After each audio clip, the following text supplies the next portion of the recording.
welcome back to another week's installment of the 5-Star Podcast of Wrestling. I'm your host, Sean Meyers, coming to you by myself this afternoon. Justin Lowry unable to meet my scheduling demands.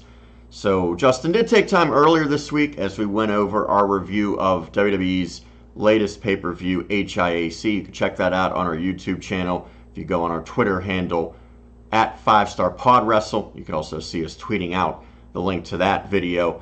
But let's move into this week's programming for WWE, and we'll begin with the Raw recap as we discuss the biggest takeaways from Monday Night Raw. And to me, the main event was somewhat similar between Monday's Raw and the prior night at WWE HIAC. It was an overbooked mess, once again, involving Roman Reigns. This time his opponent, Constable Corbin, acting GM of Raw, Baron Corbin, whatever you want to call him.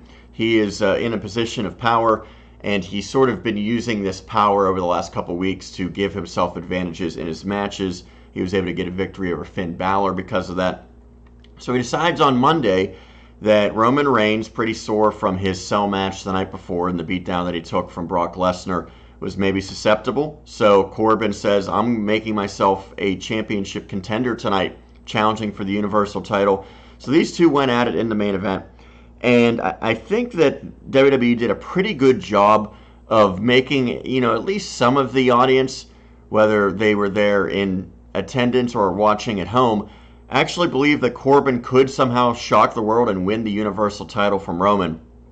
Don't see the title defended on TV all that much, although Roman's done it a few times now, and I think they're really playing up the fact that he is the opposite of Brock Lesnar, who barely even defended it at pay-per-views, let alone on free television, of course. I thought it was a good match until it sort of got out of hand, and basically what they did was they had Corbin throw a chair at Roman. The ref threw the match out, disqualified Corbin, and in his power, he basically said, we're going to restart the match, it's going to be no DQ. When they added that stipulation, it really opened up the floodgates for everyone else to intervene. So Drew and Dolph and Braun Strowman come out. They all go after Roman. It looks like Corbin's maybe going to win the title in that manner. But then, of course, the Shield comes out, evens up the odds as Seth and Dean take out the other trio. And ultimately it leaves Corbin and Roman in the ring. Roman Reigns hits the spear, retains his title, the Shield triumphant as the show goes off. This is just another step in the continuation of the feud between the Shield, Roman, Seth, and Dean, and Braun Strowman and his teammates, if you will, in Drew McIntyre and Dolph Ziggler. So, while that was the biggest takeaway, the continuation of that storyline as they're playing up to the 6-man tag match that'll take place in Melbourne, Australia at WWE Super Showdown, I thought it was a nice little change of pace to put Corbin in the main event to make it a title match. And even though the title did not change hands, at least, there was a little bit of suspense that went with that match to see what would happen. My disappointment, however, is the fact that you're getting all these guys involved all the time, that it's taking away from the in-ring performers. And, Roman and Braun were on the wrong end of that the prior night, and it was really just a complete cluster for the main event at HIAC. And then again on Monday Night Raw, it was more about the guys outside the ring than really Roman and Corbin towards the end. So I think it's a little overbooked and not really necessary, especially on back-to-back nights. Nonetheless, pretty solid main event, all things considered, for Monday. Speaking of the other people who were involved in that main event who intervened, Seth Rollins and Dolph Ziggler were among them. Prior in the night, they really, I hope, finished up their feud over the IC title. Now, as we mentioned, they're still going to continue going at it in this, team dynamic. However, as far as the one-on-one matches for the IC crown, I hope that it is over now. Seth Rollins was able to successfully defend the title against Ziggler. We've seen these guys put on some just absolute wonderful matches. They had one on Monday Night Raw. They had a brilliant match at SummerSlam. These guys have some good chemistry. The only issue is we've seen it now going back to July, I don't know, probably close to a half dozen times. And it's sort of hard to continually keep the audience interested when you have that many matches in that short period of time. Especially, a lot of them just basic one-on-one matches. They did have, of course, the stipulation at Extreme Rules of the 30-minute Iron Man, and that one actually I thought was one of the more disappointing of their matches. It was shorter than a lot of them had been. I think they were playing up the fact that both guys were still extremely injured from the night before, in which they had a very long and epic tag team match, and then both brawled and went through the announcers' tables in the main event during some of that sideshow. So I get from a psychological standpoint why it was shorter, why the guys weren't able to pull out all the stops like they had previously. Still a good match, though, and Seth Rollins retains. I hope that this is the end of their one-on-one rivalry. I think these guys have done all that they can for the time being in that capacity. Again, they'll be facing off in a 3-on-3, a 6-man total tag team matchup coming in a few weeks. But I would hope for now that Seth and Dolph are done. And conversely, earlier in the night, Dean Ambrose and Drew McIntyre had a heck of a match. That one went in favor of McIntyre. So, yes, they're splitting up these individual matches, and it's ultimately going to culminate with the team matchup coming. I'm starting to wonder if people are really buying this, 6-man tag as a big match, though. I mean, very rarely do you get 6-man tags that feel like they're real big matches, because with all of the title holders in this feud, of course, Roman, the Universal Champion, Seth, the U.S. Champion, Drew and Dolph, the Tag Team Champions, you have really 4 titles, or 3 different versions of titles, with the tag team being split between 2 guys. None of those titles are going to be on the line in this 6-man match. So you're already basically saying almost no titles on Raw are going to be defended at the Super Showdown in Australia. So I don't know how important it really feels, but they're certainly putting a lot of effort into continuing this feud between the 2 factions. Speaking of building up to the Super Showdown in Australia, it continued with the Undertaker Triple H dynamic, with the Dead Man making his second appearance in the past 3 weeks. The Undertaker was live on Raw. This time he was advertised.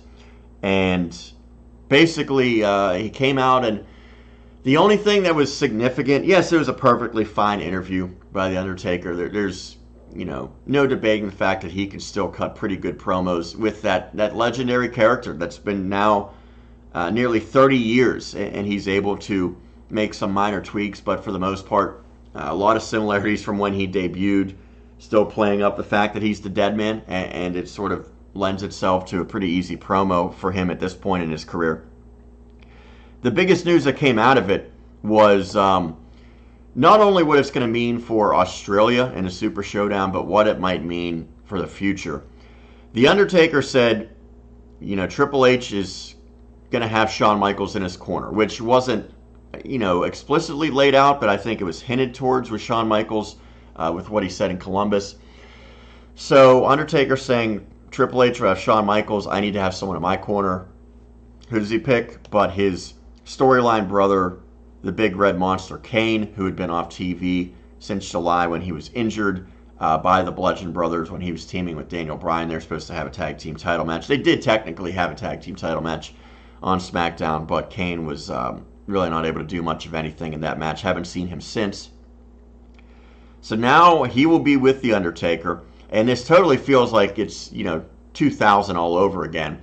And I'm sure that appeals to some fans. Whether or not it has much value here in 2018 and maybe is detracting from the current crop of superstars, that's an argument we'll make at another time. I certainly, could see that side of it. But WWE's thinking is that this is going to be a big-time match that you're not going to get any other time of the year. Triple H, Undertaker, and now you have those 2 outside, Michaels and Kane. What I'm really curious about, and what a lot of the speculation is that this is going to lead to a tag team match in which Shawn Michaels will come out of his retirement that's been, almost 8 years, if not longer at this point. Of course, he hung him up losing to The Undertaker, so they're going to play off of that fact. But regardless of what happens in Australia, it seems like they're building towards Triple H and Shawn Michaels which in a sense is D-Generation X, against the Brothers of Destruction, Kane and The Undertaker. And if that happens down the road, you're going to look back at these last few weeks of Raw and say that's where the wheels really started in motion for making this all happen. I don't want to see Shawn Michaels wrestle again at all. I certainly don't want to see him wrestle in a tag team match with Triple H against The Undertaker and Kane. And I especially don't want to see his return take place on one of these super shows as opposed to WrestleMania. But that's what we could be getting towards. So that's down the road, but we at least know as of now Shawn Michaels and Kane will be at ringside for that. That was the big takeaway from The Undertaker's promo on Monday Night Raw.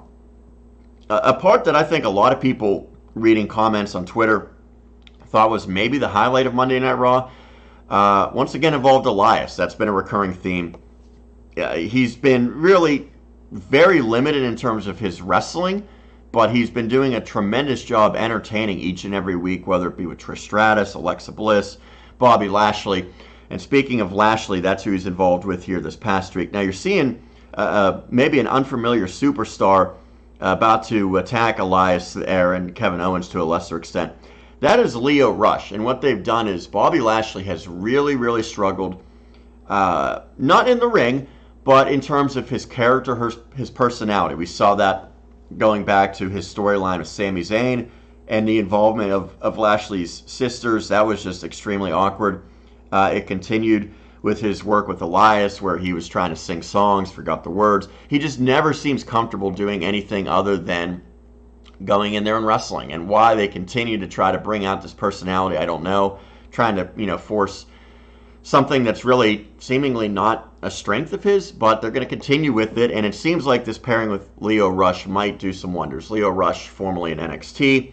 He's been wrestling on 205 Live. Very talented in-ring performer, but he seems like a pretty big personality despite the fact that he's diminutive in stature. So they had Lio Rush teased with Lashley in a backstage segment. Actually, I believe it was at the gym 2 weeks ago. This past week, Elias is out there talking about Bobby Lashley, and he gets interrupted by Lio Rush, and Elias basically says, "Who are you?" so on and so forth.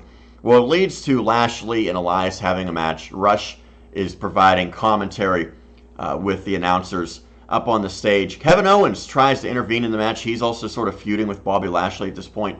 When Owens comes out, Lio Rush tries to dodge him, elude him, evade him, and he did that brilliantly as Owens chasing after him, then Elias chasing after him, and this guy's so quick, they couldn't catch up with him. So Lio Rush ended up leapfrogging over Elias, did a moonsault over him, eventually was able to connect on a kick, went inside the ring. Lashley threw him out on top of them. Just really fun to watch, and it's going to be interesting to see where it leads. It looks like for the time being, Owens and Elias might join forces and potentially could go against Lashley and Rush. I don't know if they want to put Lio in action just quite yet. That might feel a little rushed, pun intended. But this was good, and I think it's a good sign for Lashley. Lio Rush is a guy that I think can really add another dimension to Bobby Lashley, and it was already good interaction that he had with Owens and Elias. So one of the high spots from Ross, certainly, and we'll see where it continues, but I'm optimistic that this could lead to something maybe, I don't want to say it's going to be a big-time storyline, but it should be a fun one each and every week, potentially, for Owens and Elias, and those are two guys that certainly need a good storyline because it is long, long overdue for both of those very talented individuals. Finally, we'll conclude the Raw recap with someone else that's looking for a consistent storyline. That's Dana Brooke. And Dana Brooke was basically a failing in-ring performer. She wasn't doing much with her career after she broke away from Charlotte. Just never seemed to click. Truthfully, I just don't think she's that good. She wasn't in NXT, got called up prematurely in my estimation. So they really had no plans with Dana Brooke as an in-ring competitor. They kind of repackaged her with Titus Worldwide, Titus O'Neil, and Apollo Crews. And I thought that made sense. She brought a different dynamic. She made people maybe care a little bit more about that tag team. She had a new look, the librarian, statistician, whatever. I mean, she didn't have a real defined role as far as what she was actually doing. Basically just stood ringside and jotted down some fake notes. But now she wants to seemingly get back to being an in-ring competitor, and they've sort of teased her with Titus Worldwide, trying to make it on her own. Now I wonder if they're really just done with Dana Brooke and Titus Worldwide, because it seemed like it was going to culminate with something potentially interesting. Maybe she would break up that group, as they were sort of teasing that her and Apollo were closer and maybe going behind Titus's back. Well, instead, she basically told Titus Worldwide, both of them 2 weeks ago, I'm done with you guys.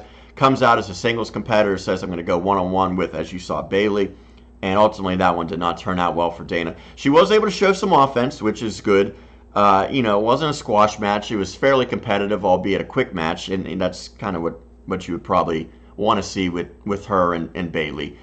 But now I would assume she's going to go on a losing streak and maybe sort of circle back to Titus Worldwide and say, I need your guys' help after all. I can't do it on my own. It's interesting that they're at least seemingly trying to do something with her, because whether you think she's talented or not, really the goal for anyone in WWE is to get an opportunity. Not everyone's going to be in the main event. Not everyone's going to be in the high mid-card, but you want consistent undercard storylines, and I think they're trying to do this. Yes, we know Ronda Rousey, and we know the Bellas, and we know to a lesser extent people like Alexa Bliss and Ember Moon and Nia Jax are going to have storylines. Not sure what's going on with Sasha and Bayley. They seem so on and off with that. But you want to give people like Alicia Fox, like Mickie James, like Dana Brooke, an opportunity to have storylines every now and then. Maybe not on TV each week for a year straight, but if you could give her a 2 or 3 month storyline, that's why you have these superstars. Give them a chance to do something, even if it's sort of a one of the lesser anticipated segments of Raw. So I hope that they continue with this Dana Brooke thing and it actually leads to something. I would love to see maybe ultimately her and Apollo turn on Titus, make Apollo a heel, give him a singles run with Dana by his side. I don't know if that's what's going to happen or not, but I hope that they continue this, because, again, when you have these superstars, even if they're not the best, still give them a chance and they could be entertaining.